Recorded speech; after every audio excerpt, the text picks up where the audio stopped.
Bismillahirrahmanirrahim. A'udzubillahi minasyaitonirrajim. Bismillahirrahmanirrahim. Assalamualaikum warahmatullahi wabarakatuh. Waalaikumsalam warahmatullahi wabarakatuh. Innal hamdalillah nahmaduhu wa nasta'inuhu wa nastaghfiruhu wa na'udzubillahi min shururi anfusina wa min sayyiati a'malina. May yahdihillahu fala mudhillalah wa may yudlil fala hadiyalah. Asyhadu an la ilaha illallah wahdahu la syarikalah wa asyhadu anna Muhammadan abduhu wa rasuluh. Ya ayyuhalladzina amanu taqullaha haqqa tuqatih wa la tamutunna illa wa antum muslimun. Ya ayyuhalladzina amanu wa qulu qawlan sadida yuslih lakum a'malakum wa yaghfir lakum dzunubakum wa may yuti'illah wa rasulahu faqad faza fawzan adzima. Mahat Majelis Taklim Kelas Hadis yang senantiasa dirahmati oleh Allah Subhanahu wa taala. Alhamdulillah binikmatihi tatimus sholiha. Hari ini Allah masih terus memberikan kita nikmat iman, nikmat sehat, nikmat Islam, sehingga Allah mudahkan kita untuk terus bisa mengikuti kajian kelas hadis Lulu wal Marjan. Salawat dan salam tak lupa kita hadirkan kepada Nabi kita, Nabi Muhammad Sallallahu Alaihi Wasallam, beserta keluarga, sahabat, dan para pengikutnya yang senantiasa istiqomah berjalan di atas sunnah-sunnah beliau hingga yaumil akhir. Mahat, sebelum taklim dimulai, mari sama-sama kita awali taklim kita pada pagi hari ini dengan membacakan basmalah. Bismillahirrahmanirrahim. Hari ini masuk ke hadis 1131 ya Ustadz. Ya, Ibu. Teman-teman, mari sama-sama kita hadirkan hati kita luruskan niat kita untuk bermajelis ilmu. Semoga ilmu yang disampaikan Ustadz bermanfaat buat kita semua. Tafadhol Ustadz.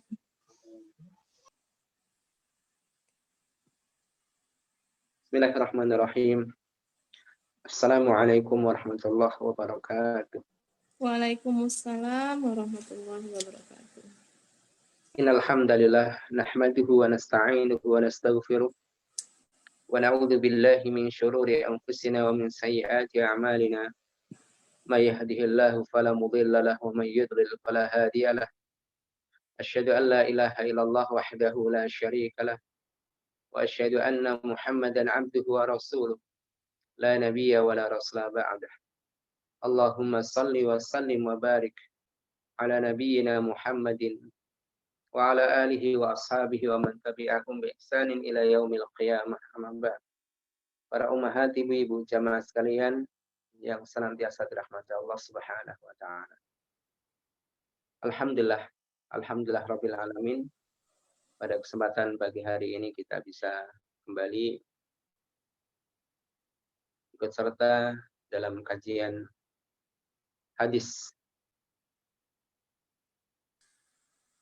Dan alhamdulillah sudah sekian hadis kita baca, kita bahas, kita ambil pelajaran-pelajaran darinya, dan tentunya kita berharap mudah-mudahan ilmu yang kita dapat adalah ilmu yang bermanfaat, dan amal-amal yang kita laksanakan sejak awal sampai akhir nanti diterima oleh Allah Subhanahu wa taala. Kemudian salawat dan salam kita aturkan kepada baginda junjungan kita, yaitu Nabi besar Muhammad Sallallahu Alaihi Wasallam, kepada keluarga dan seluruh pengikutnya hingga hari kemudian. Para ummahat, ibu-ibu yang dirahmati Allah Subhanahu wa taala, kembali kita akan membacakan hadis-hadis yang sahih yang termaktub dalam kitab Al-Lu'lu' wal Marjan. Hadis-hadis yang disepakati kesahihannya oleh Imam Bukhari dan Imam Muslim. Kita sampai pada hadis 1131. Kita baca ibu-ibu hadis-hadisnya. Hadis Anasin 'anin Nabi sallallahu alaihi wasallam qala: Yassiru wa la tu'assiru wa basyiru wa la tunaffiru. Silakan dibaca Ibu. Bismillahirrahmanirrahim. Anas menuturkan bahwa Nabi bersabda, hendaklah kalian mempermudah dan jangan mempersulit. Berilah kabar gembira dan jangan kalian jadikan manusia lari. Ya, ini adalah prinsip dalam kita dakwah, mengajak manusia kepada Allah, mengajak manusia kepada Islam. Itu bagaimana kita mengabarkan berita gembira lebih dahulu daripada berita-berita yang menakutkan. Kita memberikan kemudahan, bukan malah sebaliknya kita memberikan kesulitan. Ini bukan prinsip dakwah yang diajarkan kita. Karena sebetulnya Islam adalah agama yang mudah, kata Rasulullah. Inna hadad dina yusrun. Sesungguhnya agama ini mudah. Lan yusyada ahadun illa ghalabahu. Tidak ada orang kemudian berlebihan di dalamnya. Membuat lebih sulit agama ini dengan sikap berlebihan melampaui batas, kecuali dia akan binasa. Jadi memang agama ini mudah sesuai dengan fitrah manusia, ibu-ibu. Maka prinsip di dalam dakwah kita sampaikan hal-hal yang menggembirakan lebih dahulu daripada hal-hal yang menakutkan. Memudahkan urusan orang daripada menyulitkan urusan orang. Makanya dalam banyak hadis Rasulullah Shallallahu Alaihi Wasallam menyampaikan, man qala la ilaha illallah dakhalal jannah.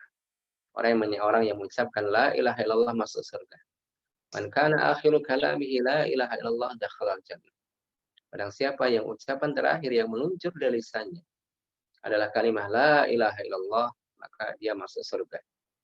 Kemudian dalam hadis yang lain, man mata wa la yusyriku billahi syai'an dakhalal jannah. Orang yang kemudian mati tidak menyekutukan Allah Subhanahu wa taala, maka pasti masuk surga. Jadi agama ini mudah, cuma karena orang-orang kalah dengan hawa nafsunya, jadi seakan-akan agama ini menjadi sulit. Baik, ibu-ibu, kita lanjutkan hadis berikutnya. Hadis 1132, larangan berkhianat. Hadis Ibnu Umar, anna Rasulullah sallallahu alaihi wasallam qala, innal ghadira yunsabu lahu liwa'un yawmal qiyamati fayuqal hadhihi gudratu fulan bin fulan. Nah, kali baca ibu. Bismillahirrahmanirrahim. Ibnu Umar radhiyallahu anhuma menceritakan bahwa Nabi Shallallahu alaihi wasallam bersabda, sesungguhnya akan dikibarkan bendera untuk para pengkhianat pada hari kiamat kelak, dan dikatakan, ini adalah bendera pengkhianatan Fulan bin Fulan. Ya, hadis ini dan beberapa hadis ya atau satu hadis setelahnya berbicara tentang al-khiyanah. Khianat di sini adalah lawan daripada al-amanah. Sifat seorang mukmin adalah al-amanah, yaitu amanat. Sedangkan sebaliknya sifat orang munafik adalah khianat. Idza tumina khana, ketika diberikan amanat dia berkhianat. Berbeda dengan seorang mukmin, ciri khasnya adalah al-amanah. Yang mana makna amanah sendiri kalau secara bahasa adalah al-aman, yaitu aman, tentram ataupun ketenangan, ya, al-amanah. Adapun secara istilah kalau kita lihat dari Al-Qur'an, al-amanah yang merupakan lawan daripada sifat khianat tidaknya ada 3 makna. Yaitu surat Al-Anfal ayat 27 yang pertama di sini. Sebagaimana disebutkan oleh Al-Imam Ibnul Jauzi rahimallahu taala tentang ma'anil amanah fil Qur'an, yaitu makna amanah di dalam Al-Qur'an. Yang pertama surat Al-Anfal ayat 27. A'udzu billahi minasyaitonir rajim. Ya ayyuhalladzina amanu la takhunullaha war rasula wa takhunu amanatikum wa antum ta'lamun. Wahai orang-orang yang beriman, janganlah kalian mengkhianati amanah Allah, amanah Rasul, dan amanah-amanah yang ada pada kalian sedangkan kalian mengetahui. Makna amanah pada ayat ini, para ummahat yang dirahmati Allah Subhanahu wa taala, yaitu amanah berupa kewajiban perintah-perintah Allah Subhanahu wa taala. Jadi seseorang dikatakan amanah, maksudnya adalah mereka orang-orang yang menunaikan kewajiban-kewajibannya dan perintah-perintah dari Allah Subhanahu wa taala. Orang yang meninggalkan salat di sini berarti dia tidak amanah, artinya khianat. Jadi mencakup kewajiban dan perintah-perintah salat, zakat, haji, puasa dan lain sebagainya. Makanya ibu-ibu, kalau seseorang misalnya mencari partner dalam bisnis ataupun seorang karyawan yang menjalankan bisnisnya, mencari seseorang yang amanah, maka di antara makna amanah adalah menjalankan kewajiban dan perintah Allah. Kalau orang itu tidak menjalankan salat, maka tidak pantas disebut sebagai amanah. dia telah berkhianat terhadap amanah yang Allah berikan kepada dia. Ya, jadi amanah di sini adalah kewajiban dan perintah Allah Subhanahu wa taala. Kalau kita buka dalam surat Al-Ahzab di ayat-ayat terakhir, nanti ibu-ibu bisa cek ya. Amanah dalam artian adalah kewajiban dan perintah Allah. Inna aradna al-amanata 'ala as-samawati wal ardi wal jibali fa abaina ay yahmilnaha wa ashfaqna minha wa hamalaha al-insan innahu kana zaluman jahula. Jadi Allah kemukakan amanat itu terhadap langit-langit, terhadap bumi, terhadap gunung-gunung, tapi mereka enggan untuk memikulnya. Akhirnya amanat tersebut dipikul oleh manusia, karena sesungguhnya manusia itulah zalum, ya, zalim, zaluman jahula, lagi bodoh. Jadi amanah di sini adalah kewajiban. Perintah-perintah Allah, amanah Rasul adalah kewajiban yang disampaikan oleh Rasulullah Sallallahu Alaihi Wasallam, dan perintah-perintah yang disampaikan oleh Rasulullah Sallallahu Alaihi Wasallam. Ini amanah di dalam Al-Quran yang maknanya adalah al-wajibat wal faraid. Kewajiban-kewajiban dan perintah-perintah. Jadi cukup seseorang dikatakan tidak amanah ketika dia tidak melakukan kewajiban. Walaupun dia mungkin baik dengan sesama, mungkin berbagi, tetapi ketika dia meninggalkan apa yang menjadi kewajiban dia dari Allah Subhanahu wa taala, maka ini mencabut sifat amanah yang ada pada dirinya. Kemudian yang kedua, arti amanah yang Allah sebutkan dalam Al-Quran ada pada surat An-Nisa ayat 58. An-Nisa ayat 58. Ya, bisa dicek ibu-ibu. Makna amanah yang kedua yang mana kita sampaikan, kita bicara tentang khianat di sini. Khianat lawan daripada amanat. Amanat lawan daripada khianat. Jadi, An-Nisa ayat 58. Innallaha ya'murukum an tu'addul amanati ila ahliha. Sesungguhnya Allah Subhanahu wa taala memerintahkan kalian untuk menunaikan amanat kepada para pemiliknya. Mana amanat di sini adalah mengembalikan sesuatu kepada yang berhak. Mengembalikan, artinya itu bukan miliknya. Bukan miliknya, dikembalikan kepada orang yang berhak. Seperti titipan misalnya. Titipan itu bukan milik orang yang dititipin. Kita mendapatkan titipan misalnya, ya, kalau itu titipan yang kita kembalikan kepada pemiliknya. Ini adalah amanah. Ataupun kita mendapatkan titipan dari orang lain untuk sampaikan kepada orang lain. Artinya mendapatkan dia ini, tolong sampaikan, gitu ya. Sampaikan kepada si fulan dan si fulan. Maka kita diperintahkan untuk menyampaikan amanat tersebut kepada yang berhak. Atau kita mendapatkan sesuatu, barang temuan, sebagaimana kita sudah bahas dalam bab luqatah itu. Kalau kita mendapatkan satu barang temuan, maka kita sampaikan barang tersebut kepada pemiliknya. Ini makna daripada al-amanah, mengembalikan hak-hak kepada para pemiliknya. Dan ini adalah mereka, ada sifat mereka para nabi, ya, Nabi Muhammad dan para nabi yang lain. Salawatullah alaihim ajma'in. Makanya para nabi itu disebut sebagai al-amin. Aminun, amin. Salah satunya Nabi kita Muhammad Sallallahu Alaihi Wasallam. Ya, para nabi itu mereka sifatnya amin karena menyampaikan. Jadi al-amanah, menyampaikan risalah yang itu merupakan kewajiban para nabi dan hak manusia untuk mendapatkan hidayah. Disampaikan oleh para rasul, termasuk rasul kita, Nabi kita Muhammad Sallallahu Alaihi Wasallam. Bahkan terkait dengan hak orang lain berupa barang titipan ini juga pernah dipraktekkan oleh Rasulullah Sallallahu Alaihi Wasallam. Yaitu tatkala Nabi Muhammad Sallallahu Alaihi Wasallam. Tatkala Nabi Muhammad Sallallahu Alaihi Wasallam beliau hijrah keluar dari rumahnya di satu malam sebelum keluar dari rumahnya, yang mana rumah beliau dikepung oleh para pemuda yang berasal dari banyak kabilah. Yang tentunya tujuannya adalah supaya kabilah Nabi Muhammad SAW tidak bisa menuntut balas atas darah Nabi Muhammad. Jadi tujuan para pemuda yang diambil dari kabilah-kabilah Arab pada waktu itu, satu kabilah mengirim satu pemuda, satu kabilah mengirim satu pemuda mengepung rumah Nabi Muhammad SAW, karena orang-orang kafir pada waktu itu telah mendengar kasak-kusuk ya, bahwa Nabi akan hijrah, sehingga malam itu dikepunglah rumah Nabi Muhammad SAW. Kemudian sebelum beliau keluar dari rumahnya, beliau berpesan kepada Ali radhiyallahu anhu untuk tidur di atas ranjang. Sehingga mereka para pemuda itu ketika mengintip ke dalam rumah Nabi masih ada orang. Itu Ali.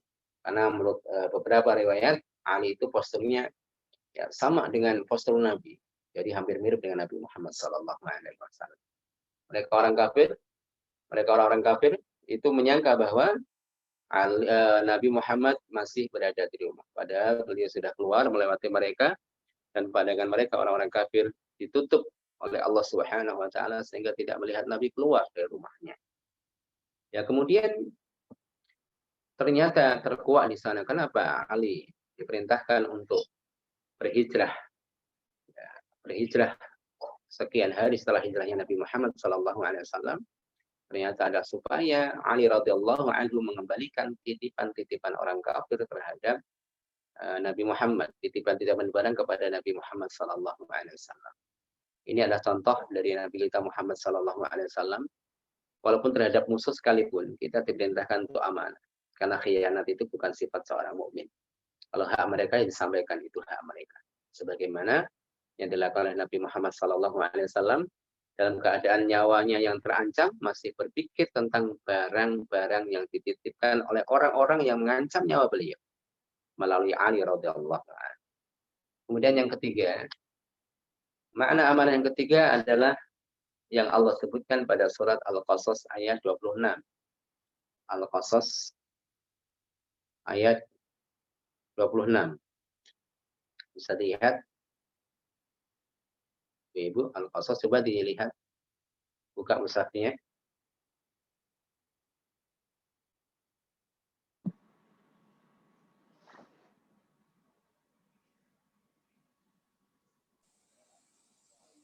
Al-Qasas ayat 26.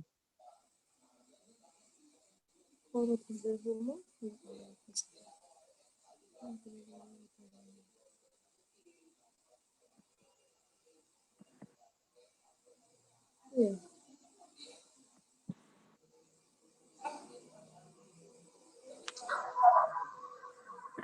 Tadi baca mananya Ibu? Ya, Ustaz. Bismillahirrahmanirrahim. Dan salah seorang dari kedua perempuan itu berkata, "Wahai ayahku, jadikanlah dia sebagai pekerja pada kita. Sesungguhnya orang yang paling baik yang engkau ambil sebagai pekerja pada kita ialah orang yang kuat dan dapat dipercaya." Ya, ini amanah yang ketiga, maknanya adalah menjaga diri dari yang bukan haknya. Hati-hati. Jadi kisah tentang Nabi Musa alaihissalam ketika dikejar-kejar oleh Fir'aun dan bala tentaranya. Ketika kasus pembunuhan yang dilakukan oleh Nabi Musa alaihissalam, beliau lari menuju ke negeri Madian. Di sana ada Nabi utusan Allah yaitu Nabi Syuaib dan ketemu dengan dua putri. Akhirnya Nabi Musa membantu putri Nabi Syuaib dalam memberikan minuman pada ternaknya, menyingkirkan banyak para lelaki. Para wanita itu tidak berani berebut. Ternyata dua orang wanita tersebut adalah putri Nabi Syuaib. Kemudian selain itu juga putri Nabi Syuaib melihat bagaimana amanahnya Nabi Musa alaihissalam. Selain kuat juga amanah. Maka ketika sudah sampai ke rumah Nabi Musa dan dua putrinya menghadap Nabi Syuaib alaihissalam, salah satu putrinya mengatakan, "Wahai ayahku, sesungguhnya orang yang terbaik untuk diambil sebagai pekerja adalah al-qawi al-amin, yang kuat dan yang amanah, yang dipercaya." Yang kuat jelas Nabi Musa kuat, al-amin, yang terpercaya, artinya seseorang yang berhati-hati dengan yang bukan milik. Di mana amanah yang ketiga yang disebutkan oleh Al-Imam Ibnu Jauzi, yaitu dalam Al-Quran ayat 3, ya Ibu. Kami ulang, yang pertama adalah Al-Anfal ayat 27. Kemudian An-Nisa ayat 58. Kemudian Al-Qasas ayat 26. Ini adalah tiga makna amanah dalam Al-Quran yang disebutkan oleh Al-Imam Ibnu Jauzi rahimahullah ta'ala. Dan dalam hadis yang kita baca ini, Ibu, ancaman bagi mereka orang-orang yang tidak amanah, artinya berkhianat, di antaranya nanti akan ditancapkan pada hari mahsyar, di hari kiamat nanti, bendera sebagai tanda bahwa si fulan adalah orang yang tidak amanah. Inilah khianatnya si fulan. Makanya hendaklah kita semua berhati-hati dan berlindung kepada Allah Subhanahu wa taala dari dosa ini. Ya, karena ini dosa yang Masya Allah. Ada seorang yang meninggal pada zaman Nabi, seorang sahabat bahkan, seorang sahabat Nabi. Karena sahabat, pengertian sahabat adalah orang yang berjumpa dengan Nabi Muhammad SAW dalam keadaan beriman, kemudian meninggal dalam keadaan beriman. Ini adalah sahabat Nabi Muhammad SAW yang mati terbunuh dalam medan jihad. Sampai para sahabat mengatakan hani'an lahu bisyahada. Selamat dengan kesyahidannya, selamat dengan kesyahidannya. Karena mereka memahami bahwa mati syahid di jalan Allah memiliki keutamaan yang sangat luar biasa. Ya, jadi ketika darah pertama kali menetes di atas tanah, maka itulah awal pertama dosa-dosanya diampuni oleh Allah. Kemudian mereka selamat dari siksa kubur, mereka selamat dari fitnah kubur, dari pertanyaan kubur. Karena ruhnya langsung dibawa ke surga, dimasukkan ke dalam pembolok burung-burung hijau, pergi keliling surga sekehendak mereka dan makan dari buah-buahannya. Kemudian mereka orang-orang yang mati syahid dapat memberikan syafaat kepada 70 orang dari keluarganya. Masya Allah. Sehingga ketika ada orang syahid, mereka mengucapkan selamat. Hani'an lahu bisyahada. Ya, selamat atas kesyahidannya, selamat. Tapi kemudian disangkal oleh Rasulullah SAW, tidak. Karena sesungguhnya hari ini, saat ini dia sedang mendapatkan siksa bersama api yang menyala-nyala.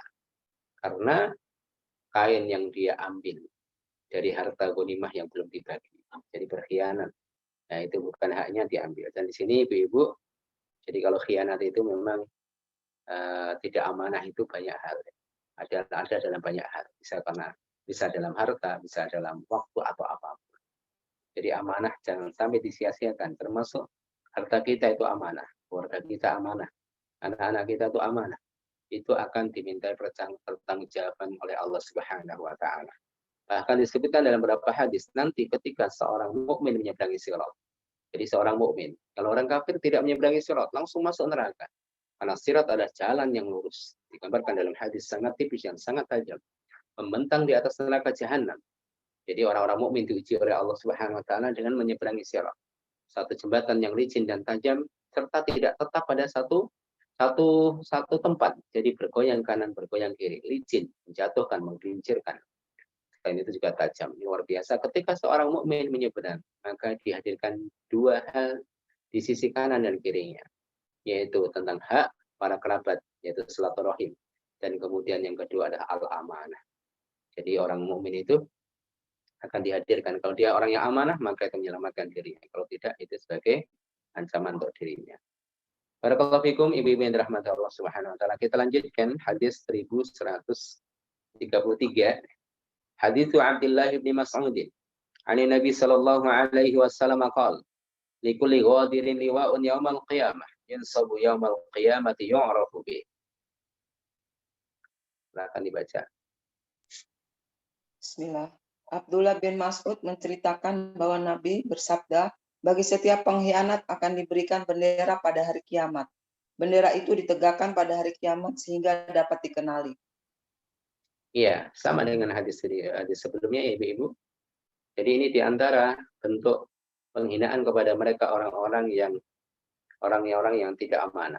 Akan dibuat bendera khusus. Oh, ini orang yang tidak amanah. Ini sangat memalukan tentunya ibu-ibu. Sangat memalukan dan ini ancaman bagi mereka orang-orang yang berkhianat. Mudah-mudahan ini sebagai pelajaran untuk kita semuanya. Baik, kita lanjutkan pada berikutnya. Boleh melakukan tipu daya dalam perang. Hadis ke-1134. Hadis Jabir bin Abdullah qala Nabi sallallahu alaihi wasallam al-harbu khud'atun.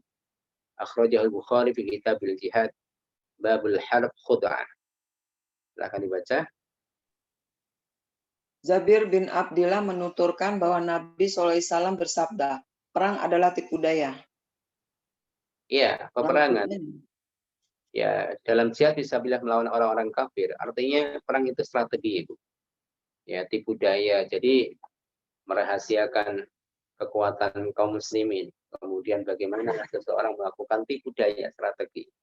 Sampai terkadang boleh melakukan kebohongan untuk satu strategi bohong terhadap musuh. Ya, walaupun Nabi Muhammad SAW tidak bohong, cuma beliau melakukan namanya tauriyah. Jadi Rasulullah SAW ketika ditanya oleh mereka orang-orang kafir supaya rahasianya itu tertutupi, karena pada waktu perang atau Futuh Mekah itu supaya rahasianya tertutupi. Jadi Nabi Muhammad SAW ditanya, ya, dari mana kamu? Ya, dari mana kamu? Maksudnya yang menanya adalah kamu berasal dari mana? Ya. Rasulullah SAW mengatakan minal ma. Al-ma itu artinya air. Karena Nabi Muhammad diciptakan oleh Allah dari air mani, dari air. Penanya memahami al-ma itu adalah nama satu tempat. Tapi Rasulullah SAW sengaja menggunakan kata-kata itu, dan itu tidak bohong, tapi supaya mengecoh pemahaman mereka. Minal ma artinya memang Nabi Muhammad tidak bohong, dari air. Ya, dari air memang Nabi Muhammad diciptakan, dan termasuk kita diciptakan dari air. Diciptakan dari air, artinya dari air mani. Tapi ini untuk mengecoh mereka orang-orang kafir. Makanya dalam peperangan itu kaum muslimin tidak boleh lugu itu. Karena peperangan itu adalah tipu daya betul, strategi. Ya, perang urat saraf, perang fisik, perang opini. Sehingga betul-betul ini harus dikuasai oleh mereka para mujahid fisabilillah. Pasca perang Uhud ketika Nabi Muhammad SAW terluka dengan kurang lebih 70 sahabat yang terluka. Ada juga 70 sahabat yang meninggal pada waktu itu. Sampai ke Madinah, kemudian terdengar berita bahwasanya Abu Sufyan ingin menumpas mereka secara totalitas. Karena Abu Sufyan dan orang-orang kafir pada waktu itu memandang bahwasanya kemenangannya belum klimaks, belum totalitas, karena Muhammad masih hidup. Akhirnya mereka menyiapkan pasukan untuk menyerbu kota Madinah. Kemudian Rasulullah SAW mendengar hal tersebut. Bukan kemudian Rasulullah SAW mundur, tapi beliau merancang rencana. Itu bagaimana membuat satu opini, ya. Bahwasanya umat Islam sudah siap. Ada orang kafir yang sudah masuk Islam namun tidak diketahui keislamannya, kemudian pergi ke mereka orang-orang kafir dan mengabarkan bahwasanya Muhammad telah menyiapkan pasukan yang lebih besar. Padahal tidak seperti itu. Rasulullah memang siap, ibu-ibu. Bahkan keberanian Rasulullah SAW betul-betul terbukti pada waktu itu. Ketika terdengar berita tentang rencana penyerangan kafir Quraisy kepada kaum muslimin langsung di jantung kota Madinah, Nabi Muhammad SAW mengumumkan jihad. Jadi yang berangkat jihad untuk menyongsong kedatangan mereka adalah orang-orang yang telah berjihad kemarin. Dan itu nggak boleh ikut. Jadi ada orang-orang yang terluka bahkan nggak bisa jalan. Disebutkan dalam satu kisah ada 2 orang bersaudara yang luka parah saling menyeret, nggak bisa jalan. Karena kalau sudah dikumandangkan hayya 'alal jihad, mari kita berjihad, itu para sahabat tidak mikir sakit atau apa, masya Allah. Ini salah satu strategi Rasulullah SAW membuka atau membuat satu opini bahwasanya umat Islam pada waktu itu sudah siap luar biasa dengan pasukan yang lebih besar. Akhirnya dengan seperti itu, dengan tipu daya seperti itu, Abu Sufyan mengurungkan niatnya. Jadi Muhammad ini sudah serius, tidak main. Ini penting sekali, ibu. Jadi strategi dalam berjihad fisabilillah. Artinya memang kalau kita bicara jihad itu maknanya luas. Di antaranya perang di jalan Allah yang merupakan firwatus sanamil Islam, yaitu puncak daripada jihad. Itu perang di medan tempur. Tapi kalau tidak, bukan berarti hal-hal selain itu bukan jihad. Itu juga masuk jihad. Yang penting tujuannya adalah li'a'la'i kalimatillah. Oleh karena itu ibu-ibu hari ini misalnya kontribusinya ya harta, yaitu bagian daripada jihad ataupun hal yang lain. Makanya kita berusaha. Apa yang kita mampu hari ini kita gunakan untuk kejayaan Islam, kejayaan agama Islam, kejayaan Islam dan kaum muslimin. Itu bagian daripada jihad. Ya. Kemudian jihad media ini juga penting, yang kaum muslimin terkadang, ya bukan terkadang, hari ini faktanya tertinggal. Media informasi tidak banyak dipegang oleh orang-orang yang condong kepada Islam, sehingga kita yang sering termakan opini. Ya, ini juga bagian yang sangat besar yang perlu kita perhatikan. Jihad di akhir zaman diantaranya adalah jihad media, khususnya adalah media informasi, supaya kaum muslimin tidak mudah tergiring dengan satu opini yang dibentuk oleh musuh. Jadi para ahli-ahli informasi, ya, para ahli-ahli di sini, ahli IT atau apapun, itu betul-betul diharapkan kontribusi mereka di dalam jihad, khususnya jihad hari ini. Baik, barakallahu fikum, para ummahat yang dirahmati Allah Subhanahu wa taala. Jadi dua hadis ini mengabarkan bahwa jihad adalah khut'ah. Jihad itu adalah tipu daya. Sehingga dibolehkan hal-hal yang sebelumnya haram misalnya. Misalnya seorang mukmin disunahkan untuk memotong kuku. Tapi bagi para mujahid yang kukunya digunakan untuk menyakar musuh misalnya, boleh dipelihara. Ataupun seorang mukmin itu tidak boleh mewarnai rambutnya yang sudah memutih dengan warna hitam. Dibolehkan dengan warna selain hitam. Maka dalam jihad fisabilillah dianjurkan para mujahid yang sudah tua, yang sudah terlihat ubahnya, sudah banyak, maka dianjurkan untuk mewarnai rambutnya dengan warna hitam. Biar kelihatan muda. Kalau diwarnai selain hitam, ketahuan orang Islam warnanya selain hitam. Kalau sudah diwarnai berarti kelihatannya tua. Maka dikasih warna hitam supaya kelihatan betul-betul, ya, betul-betul muda. Dan boleh sombong di hadapan orang kafir, artinya membusungkan dada sombong, yang menampakkan kesombongan di hadapan orang-orang kafir, supaya menggetarkan mereka. Karena menggetarkan musuh-musuh Allah itu berpahala, Ibu. Wa'aitu lahum mastata'tu min quwwatin wa min ribatil khayli turhibuna bihi aduwallahi wa aduwakum. Dan siapalah olehmu dari kekuatan apapun, min quwwatin, ya Rasulullah mengatakan kekuatan itu melempar. Wa min ribatil khayl, dan kuda-kuda yang sudah diikat, yang disiapkan untuk jihad fisabilillah, yang fungsinya turhibuna bihi aduwallahu wa aduwakum, yang menggetarkan musuh-musuh Allah dan musuh-musuh kalian. Di sini itu barakallahu fikum, kita lanjutkan hadis 1136. Makruh berharap bertemu dengan musuh dan perintah bersabar ketika bertemu dengannya. Hadis Abi Hurairah radhiyallahu anhu, "An Nabi sallallahu alaihi wasallam qala, la tamannu liqa'al adu, fa idza laqitumuhum fasbiru." Silakan dibaca. Bismillahirrahmanirrahim.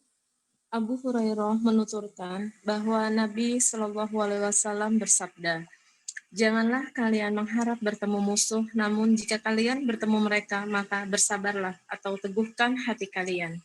Iya, ini prinsip seorang mukmin. Prinsip seorang mukmin dalam jihad fisabilillah tidak mengharapkan datangnya musuh. Karena kita tidak boleh menantang bala, Ibu. Bala itu artinya ada ujian. Termasuk ujian orang mukmin adalah bertemu musuh. Tidak boleh. Mana nih musuh nggak datang nih? Gitu kan. Kapan nih? Jihad? Ternyata itu bagian daripada menantang musuh. Menantang musuh. Tetapi kalau terjadi jihad ada musuh, maka diperintahkan untuk teguh. Karena biasanya yang keluar-keluar itu terkadang malah nggak berani. Nggak berani. Kapan nih datang musuh? Malah menjadi orang yang pertama kali sembunyi. Nah, ini jadi masalah, ya Ibu. Jadi seorang mukmin tidak boleh menantang bala. Maka nggak boleh orang itu kemudian minta kepada Allah, ya Allah, kapan saya diberi ujian sakit? Jadi setelah tahu keutamaan orang yang bersabar dengan ujian Allah ketika sakit, dia bersabar, pahalanya besar, pahala sabar, tapi bukan berarti kita dibolehkan untuk minta kepada Allah mendapatkan bala. Itu tidak boleh. Ya Allah, kapan saya sakit sehingga saya bersabar? Tidak, kita diperintahkan oleh Allah untuk meminta kepadanya. Allahumma inna nas'aluka al-afwa wal-afiyah. Ya Allah, aku mohon kepadamu maaf dan keselamatan, al-afiyah dan kesehatan. Ini perintahnya. Jadi kita tidak boleh meminta bala, meminta ujian itu nggak boleh. Ya, di antara ujian adalah bertemu musuh, ya, sakit atau apapun yang sifatnya tidak disukai oleh manusia, itu adalah ujian. Maka prinsipnya, khususnya dalam jihad fisabilillah, kita tidak boleh mengumbar suara kita, nantang-nantang kapan datang, kapan datang. Ya, kita minta keselamatan kepada Allah, tapi ketika musuh datang, maka kita tidak boleh lari. Musuh tidak dicari, ketemu tidak lari. Nah, ini benar prinsip seperti itu. Musuh tidak dicari, tapi ketemu tidak lari. Karena berlari di medan tempur tanpa alasan, tanpa udzur yang dibenarkan, itu juga termasuk dosa besar. Rasulullah SAW pernah menyampaikan, "Istanibus sab'al mubiqat." Jauhilah oleh kalian 7 perkara yang membinasakan. Disebutkan dosa-dosanya, termasuk adalah lari. Jadi al-harab, al-hurub, yauman zahab, pada hari peperangan, itu termasuk dosa besar. Jadi Ibu, kesemangatan kita dalam mengamalkan sunnah Nabi, ajaran Nabi, bukan berarti kita melampaui batas. Makanya prinsip pertengahan adalah sesuai dengan porsi yang diajarkan oleh Nabi kita Muhammad SAW. Bahkan kesemangatan jihad seseorang bukan berarti menantang ataupun mengharapkan datangnya musuh. Kita mengharapkan ketenangan, kita mengharapkan keamanan. Tapi kemudian kalau tidak mungkin hal tersebut terwujud kecuali dengan jihad. Karena terkadang keamanan yang didambakan oleh banyak orang itu harus dengan kekuatan. Jadi satu negara disegani itu sehingga aman, tentram, itu karena memang punya kekuatan besar. Tapi negara-negara yang lemah terkadang dicaplok oleh negara-negara yang kuat. Kenapa? Karena lemah. Nah, karena itu ibu-ibu, barakallahu fikum, hendaklah kita bersabar, artinya tidak mengharap datangnya musuh, tapi ketika bertemu dengan musuh, kita tidak boleh lari, kita bersabar, kita teguhkan hati kita, karena itu bagian daripada ujian Allah. Dan selain itu juga kita tidak boleh mengharap bala dalam bentuk apapun, termasuk sakit ya Ibu. Ya, termasuk sakit. Kalau dulu ada seorang sahabat yang kemudian suka ya diuji, tapi memang itu contoh dari satu sahabat, itu tidak bisa kita jadikan sebagai landasan ya. Kalau di situ memang tidak sesuai dengan misalnya ini hadis Nabi, kita tidak boleh mengharap bala, tapi kita mengharapkan keteguhan di dalam menghadapi bala. Hadis 1137. Hadis Abdullah bin Abi Aufa. Kataba ila Umar bin Ubaidillah. Kataba ila Umar bin Ubaidillah. Hina kharaja ila al-Haruriyah.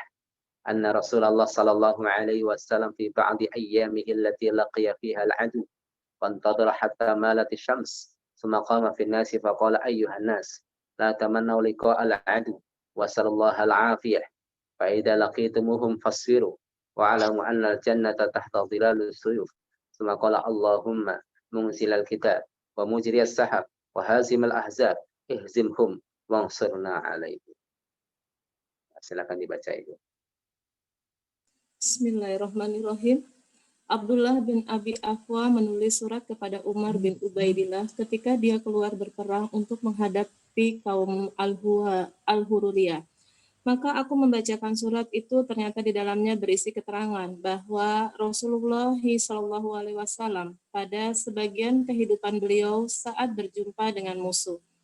Beliau menunggu hingga matahari tergelincir, kemudian beliau berdiri di hadapan manusia lalu bersabda, "Wahai sekalian manusia, janganlah kalian mengharapkan berjumpa dengan musuh, akan tetapi mohonlah kepada Allah keselamatan. Dan apabila kalian telah berjumpa dengan musuh, maka bersabarlah dan ketahuilah bahwa surga itu terletak di bawah bayang-bayang pedang." Kemudian beliau berdoa, "Allahumma munzilal kitab wa mujriyas sahab wa hazimil ahzab ihzimhul wansurna alaihim." Ya Allah yang menurunkan kitab, yang menggiring awan, yang menghancurkan pasukan sekutu, hancurkanlah mereka dan tolonglah kami menghadapi mereka. Iya, para ummahat, ibu-ibu yang dirahmati Allah, hadis ini sebagai penegas dari hadis yang kita baca sebelumnya. Ustadz Afwan, sebentar deh Ustadz. Ini di hadisnya kok ahzirhum wangsurna alaihim ya Ustadz, bukan ihzinhum. Oh, salah berarti. Jadi Yang benar Arabnya ihzinhum ya Ustadz. Kasroh ya, bukan fathah ya. Wahazimil ahzab ahzama yuhzimu hazama ya. Soalnya bisa saja azimhum atau ihzimhum bisa sih. Sama, artinya sama ya Ustaz? Ya, ahzama yuhzimu atau hazama yuhzim, ihzimhum. Pakai ihzimhum saja bisa. Berarti pakai kasroh ya? Iya. Nggak fathah ya? Berarti izimhum, ya. Baik Ustaz, afan, tafadhol. Iya.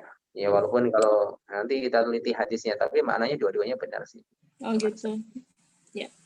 Maknanya hancurkan mereka. Yang satu ada penambahan hamzah di awal, hamzah penambahan ya, azama yuhzimu. Kalau yang kalau ihzimhum itu bukan penambahan ihzim, makanya kan ini namanya hamzah wasal kalau ihzim. Ya, tidak masalah. Ya, pakai ihzimhum bisa. Baik Ustaz, udah. Baik, hadis ini merupakan penegasan dari hadis yang kita baca tentang salah satu kebiasaan Nabi ketika berperang adalah menunggu matahari tergelincir pada duhur. Setelah duhur baru perang. Dan terkadang juga pada subuh langsung. Jadi lihat kondisi ya. Kadang musuh itu lengahnya pada subuh, maka diserbu pada subuh. Kadang musuh itu lengahnya pada duhur, maka diserbu pada duhur. Jadi sifatnya kondisional ya.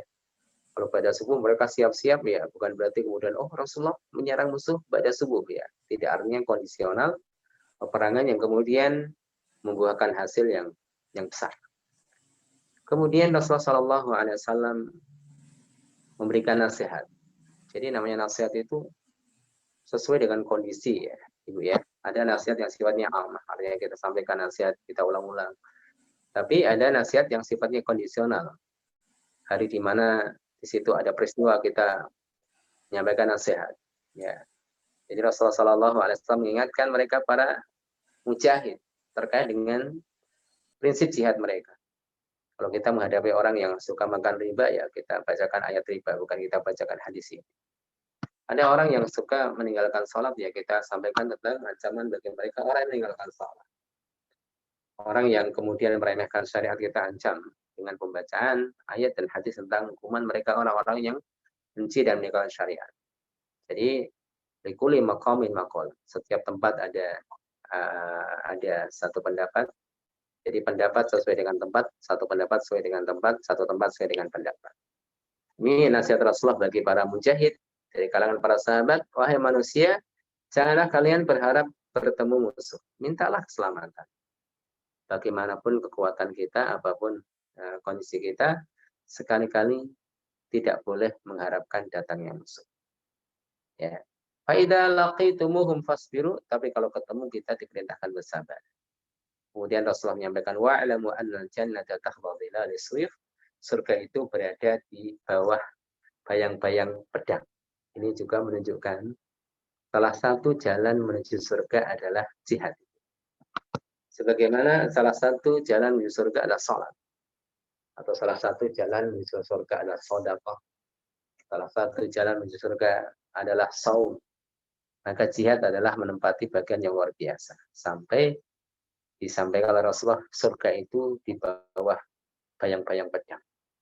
Ini juga memberikan satu makna, artinya surga itu memang harus diperjuangkan.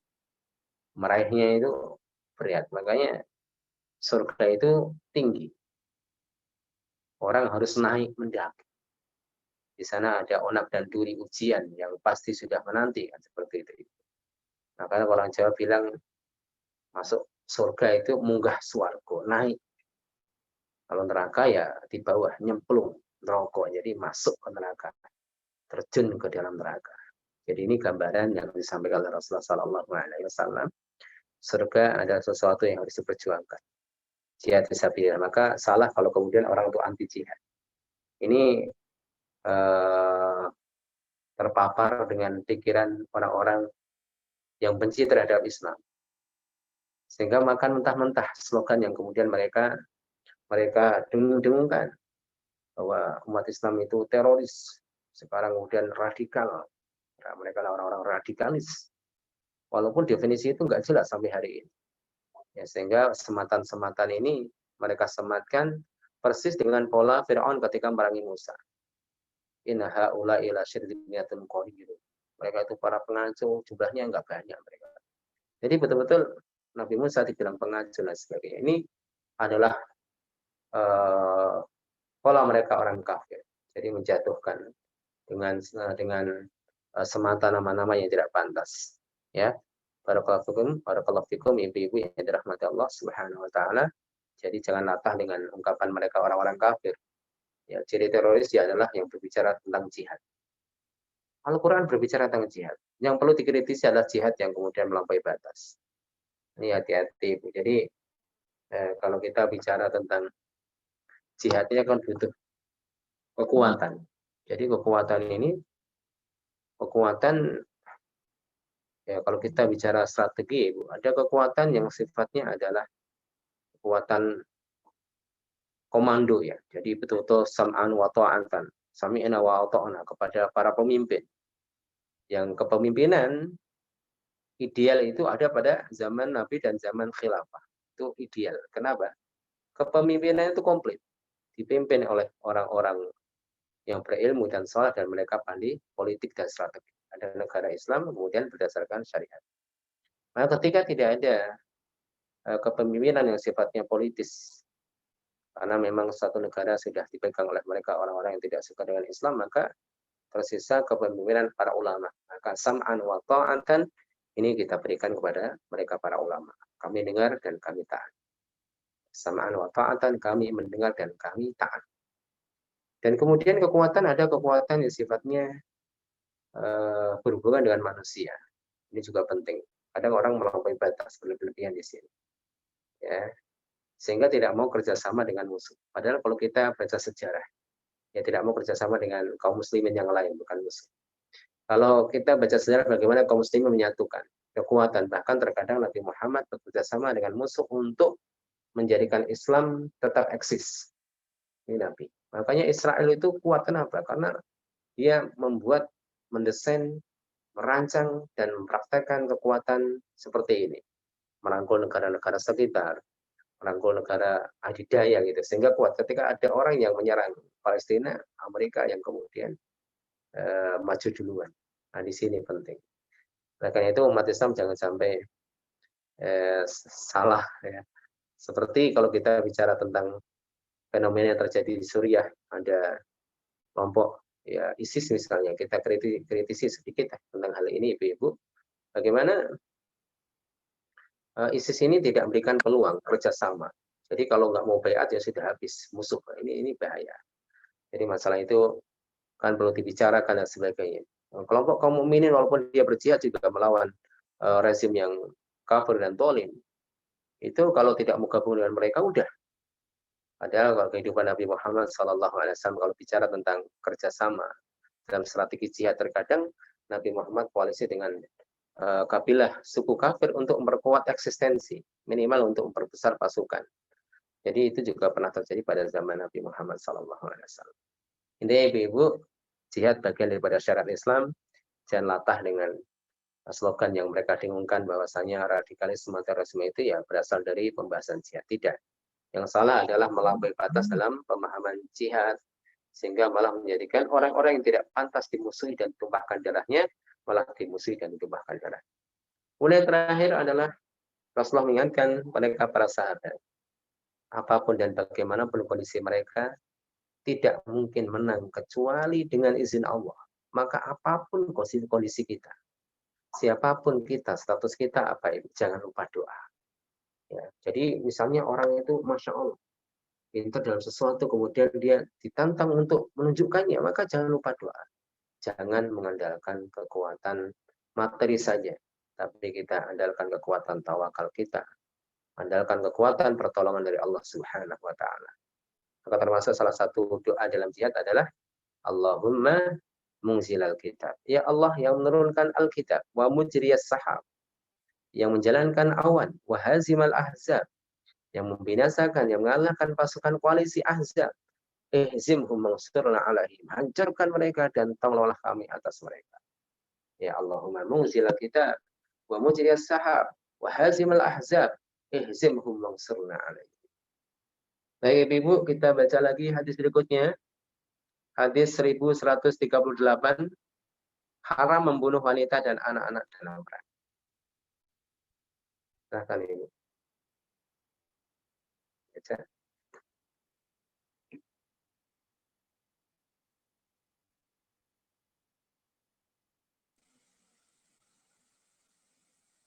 Langsung artinya Ustaz. Oh iya, belum saya baca ya. Iya. Baik. Hadits Abdullah bin Umar anna imra'atan wujidat fi ba'di maghazi Nabi sallallahu alaihi wasallam maqtulatan. Ankara Rasulullah sallallahu alaihi wasallam qatlan nisa'i wa sibyan. Ya, silakan.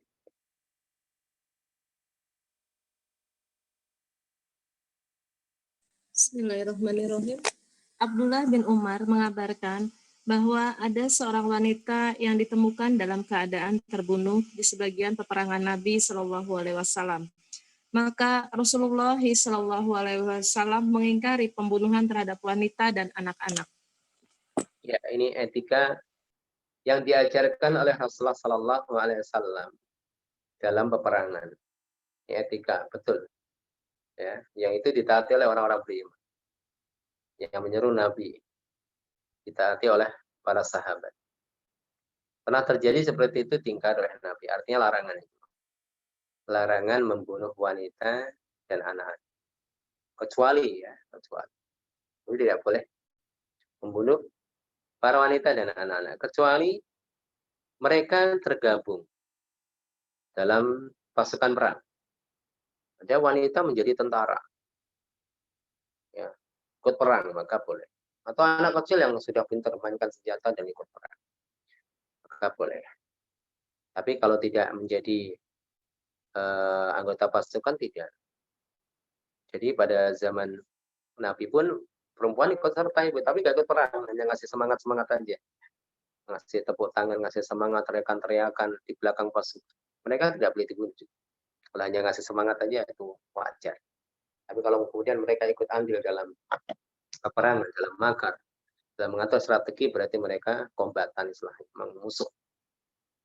Kemudian juga membunuh mereka karena satu pertimbangan. Karena kalau tidak membunuh mereka jadi malah kalah. Orang-orang kafir juga membaca hadis-hadis kaum muslimin, hadis-hadis Nabi. Oh, mereka tidak boleh membunuh wanita dan anak kecil. Akhirnya mereka jadikan pagar betis misalnya.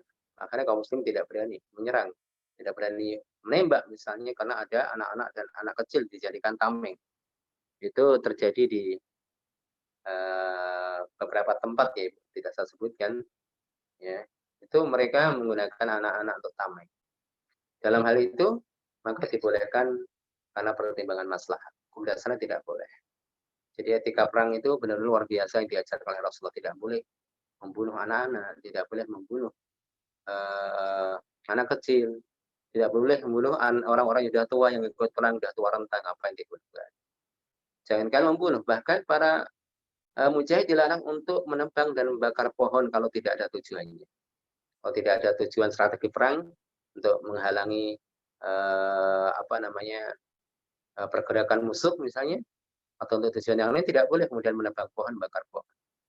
Ini juga prinsip kita, kalau kita nebang pohon, kita pertimbangkan, oh ini pohon kita tebang, kita kurangi ini karena mengganggu di jalan dan bisa membahayakan, ada risiko membahayakan pengendara atau apa pohon-pohon di samping jalan raya itu. Tapi kalau tidak, maka kita pertimbangkan apa sih gunanya. Bahkan dalam jihad fisabilillah itu seseorang tidak boleh menebang dan bakar pohon kecuali dengan tujuan yang jelas. Baik ibu-ibu, kita lanjut lagi.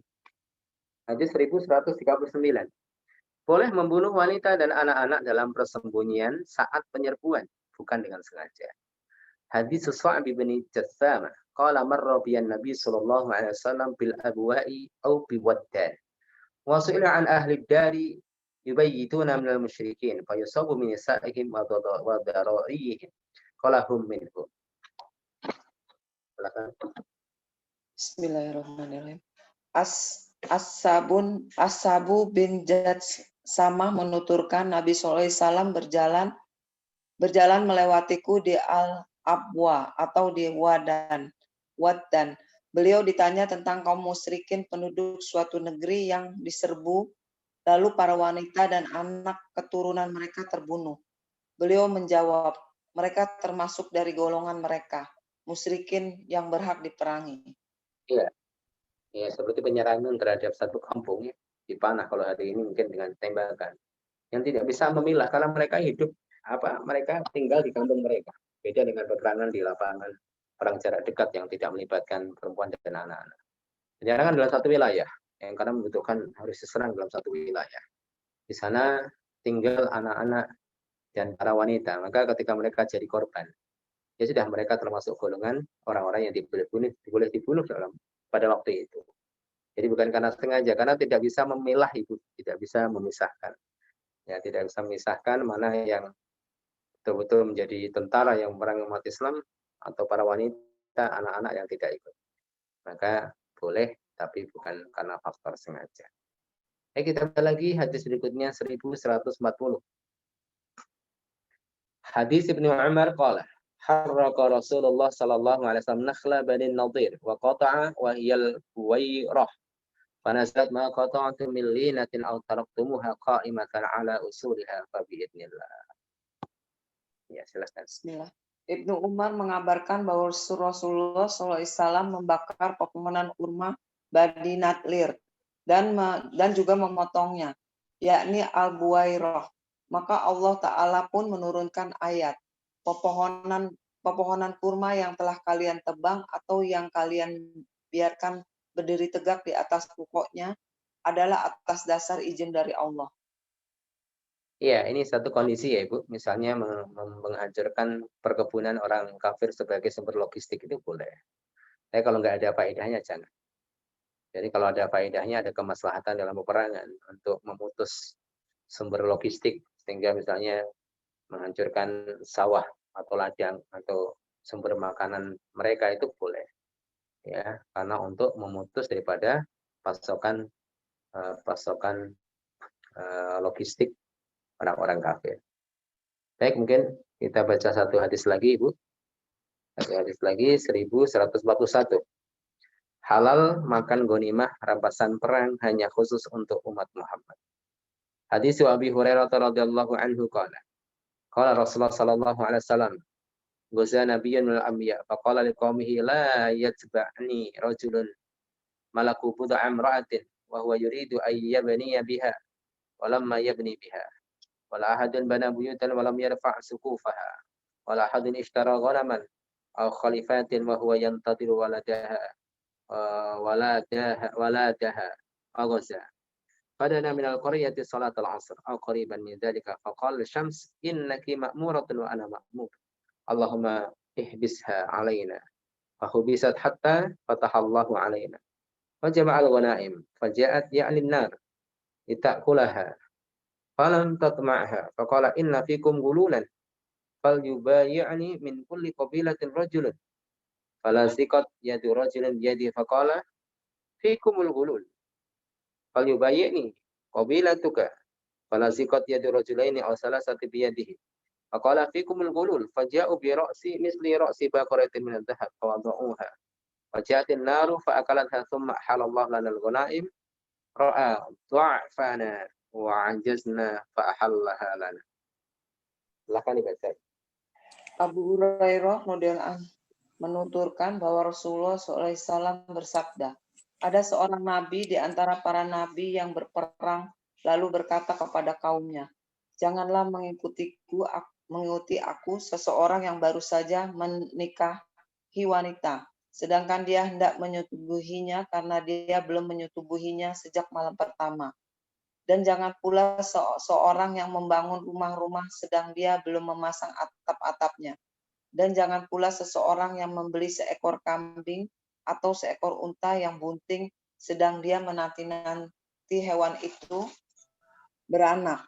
Maka Nabi tersebut berperang dan ketika sudah hampir mendekati suatu kampung, datang waktu salat asar dan sekitar waktu itu, lalu Nabi itu berkata kepada matahari, kamu adalah hamba yang diperintah, begitu juga aku hamba yang diperintah. Ya Allah, tahanlah matahari ini untuk kami. Maka matahari itu tertahan, berhenti beredar, hingga Allah memberi memberikan kemenangan kepada nabi tersebut.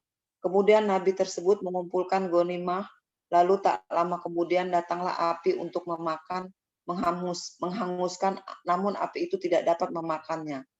Maka nabi tersebut berkata, sungguh di antara kalian ada yang berkhianat mencuri ghanimah. Untuk itu hendaklah dari setiap suku ada seseorang yang berbaiat kepadaku. Maka ada tangan seorang laki-laki yang melekat, berjabat tangan dengan tangan nabi tersebut. Lalu nabi tersebut berkata, di kalangan sukumu ada orang yang mencuri ghanimah, maka hendaklah suku kamu berbaiat kepadaku. Maka tangan 2 atau 3 orang laki-laki suku itu berjabatan tangan dengan tangan nabi tersebut. Lalu nabi tersebut berkata, di kalangan sukumu ada orang yang mencuri ghanimah, maka mereka datang dengan membawa emas sebesar kepala sapi, lalu meletakkannya. Kemudian datanglah api lalu menghanguskannya. Kemudian Allah menghalalkan ghanimah untuk kita, karena Allah melihat kelemahan dan ketidakmampuan kita sehingga Dia menghalalkannya untuk kita. Ya, baik Ibu. Hadis ini mengisahkan tentang seorang nabi, sahabat Nabi Musa, Nabi Yusa namanya. Tapi ini bukan pembahasan kita tentunya. Pembahasan kita adalah tentang ghanimah. Ghanimah adalah harta rampasan perang. Kalau fai adalah harta bukan rampasan ya Ibu. Ketika kaum muslim menyerbu satu wilayah, kemudian orang-orang kafir meninggalkan wilayah tersebut, sehingga harta-harta yang ditinggalkan sebagai harta fai. Harta ghanimah adalah harta hasil peperangan. Ya, peperangan kadang-kadang meninggalkan kuda, meninggalkan apa gitu ya, senjata apapun itu sebagai ghanimah. Dan termasuk kekhususan daripada umat Nabi Muhammad SAW adalah dihalalkan memanfaatkan bahkan memakan harta dari harta ghanimah.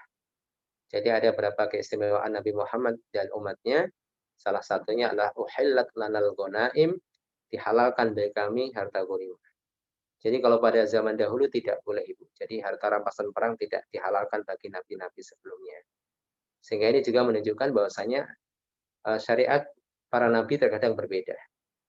Termasuk syariat kita, yaitu syariat Nabi kita Muhammad SAW, ada perbedaan dalam beberapa hal. Misalnya syariat tentang wudhu, banyak para ulama mengatakan seperti itu. Tayamum, kemudian syariat tentang masalah ghanimah, syariat tentang masalah taubat. Pada zaman Nabi Musa, orang-orang yang menyembah sapi itu taubatnya saling membunuh. Kalau ada najis mengenai pakaian, tidak dicuci tapi dipotong, dibuang. Tapi syariat pada Nabi kita berbeda. Termasuk adalah berlaku bagi al-ghanimah, harta rampasan perang, itu halal bagi mereka umat Islam yang berjihad fisabilillah, namun tidak halal bagi Nabi dan umat sebelum Nabi dan umat Nabi kita Muhammad Sallallahu Alaihi Wasallam. Saya kira cukup ya Ibu. Insya Allah kita lanjut pada pertemuan yang akan datang. Kita akan bahas tentang ghanimah. Ya, al-anfal artinya ghanimah. Tentang pembagiannya seperti apa nanti kita bahas pada pertemuan berikutnya. Insya Allah. Kami kembalikan pada Bu Asif. Silakan Ibu. Baik, alhamdulillahirrabbilalamin. Jazakallah khair untuk Ustaz Taki yang sudah memberikan pelajarannya pada hari ini. Semoga Allah terus berikan kita kemudahan untuk bisa menerima ilmu yang akan disampaikan ke Ustaz. Semoga kita juga bisa mendakwakan lagi kepada orang lain dan insya Allah semoga kita diistiqomahkan di dalam bermajelis ilmu. Umahat, jika ada yang mau bertanya, dipersilahkan. Masih bisa ya Ustaz? Iya Kak. Ya, silakan Umahat, jika ada yang mau bertanya, dipersilahkan.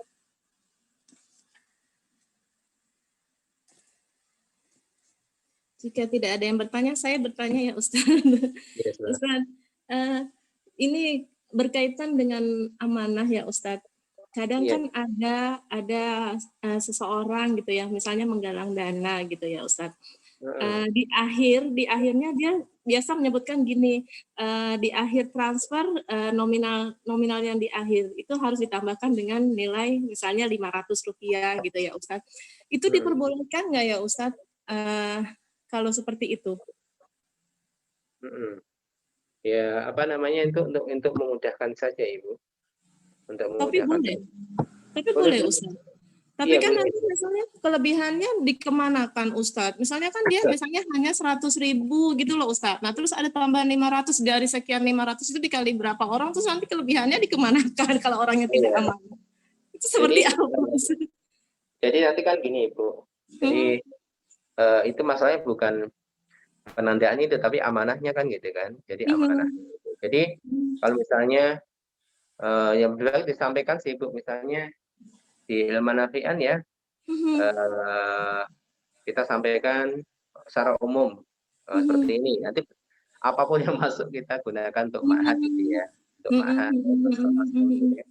Oh gitu. Kemudian yang masuk tanah wakaf kita masuk tanah wakaf, sedangkan kelebihan di situ nggak masuk tanah wakaf sih masuk operasional gitu.